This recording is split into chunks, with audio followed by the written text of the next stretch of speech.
బాబు గారి self goal టీడీపీకే ఒక అతి పెద్ద దెబ్బ పడేలా కనిపిస్తోందా?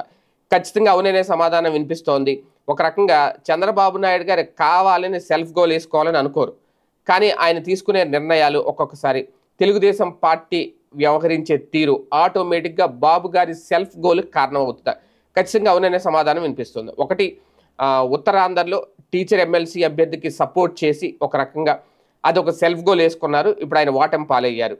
ఇక మిగిలింది ఉత్తరాంధ్రలోను, ఇక్కడ ఉభయ గోదావరి జిల్లాలోను, కృష్ణా గుంటూరు జిల్లాలో అక్కడ ఎలాగా టీడీపీ అభ్యర్థులే కాబట్టి నో ప్రాబ్లం. అక్కడ ఎలాగా వాళ్ళు గెలుపు సాధించేశారు కాబట్టి అది పెద్ద ఇష్యూ కాదు. ఎందుకంటే పార్టీ పరంగా జరిగిన ఎన్నికలు కాబట్టి అందులో సెల్ఫ్ గోల్ ఉండదు, సెల్ఫ్ గోల్ లేకపోవడం కూడా ఉండదు. అక్కడ ఆలోచించాల్సిన అవసరం లేదు.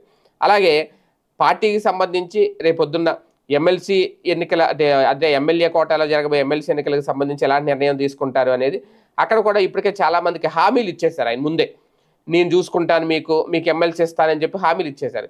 ఎమ్మెల్సీ పదవులు వచ్చే కొద్దీ ఓకే, ఇప్పుడు కాకపోతే ఇంకోసారి వస్తాయి, కానీ లేట్ అయిపోద్ది కదా. అందరూ మీ ముందు వరుసలో ఉండాలని అనుకుంటారు, ఎవరైనా వెనక వరుసలో ఉండాలని ఎవరు అనుకోరు. అది ముందు హామీ ఇవ్వడం వల్ల వాళ్ళకి ఇప్పుడు పదవి ఇవ్వకపోతే వాళ్ళు డేలా పడిపోతున్నారు, పార్టీ కార్యక్రమాలు దూరంగా ఉంటున్నారు, చురుగ్గా పాల్గొనలేకపోతున్నారు.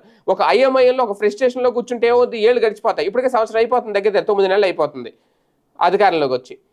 ఇప్పుడు ఐదు ఎమ్మెల్సీ పదవులు. ఇప్పుడు ఇందులో రాని వాళ్ళందరూ ఖచ్చితంగా నిరాశ నిస్పృహలతోనే ఉంటారు. పార్టీలో ఉంటారు, వెళ్ళరు. ఎందుకంటే అధికారంలో ఉన్నాం కాబట్టి వదిలి వెళ్ళరు. అదొక ధీమా చంద్రబాబు నాయుడు గారికి. కానీ యాక్టివ్గా ఉండరు, అదొక దెబ్బ. అలాగే ఆయన వైసీపీ వాళ్ళని దూరం పెట్టమండవు, వైసీపీ వాళ్ళకి ఎటువంటి పథకాలు ఇవ్వద్దని చెప్పడం, వైసీపీకి అసలు నన్ను అడిగితే వాళ్ళకి ఏమి చేయకూడదు ఓపెన్గా చెప్పేస్తున్నారంటే ఆయన ఇచ్చిన స్టేట్మెంట్ కూడా ఆయనకు ఒక అతిపెద్ద సెల్ఫ్ గోల్ అవుతోంది అనేది ఆ పార్టీ నేతలే ఇప్పుడు ఒక గందరగోళ అయోమయ పరిస్థితిలో ఉన్నారట. రేపు ఎమ్మెల్సీ విషయంలో ఎలాంటి నిర్ణయం తీసుకుంటారు అనే దాన్ని బట్టి కూడా మళ్ళీ పార్టీలో పరిస్థితులు చక్కబడతాయా, మరొక అయోమయ పరిస్థితులకు వెళ్తుందా అనేది అప్పుడు తెలుస్తుంది.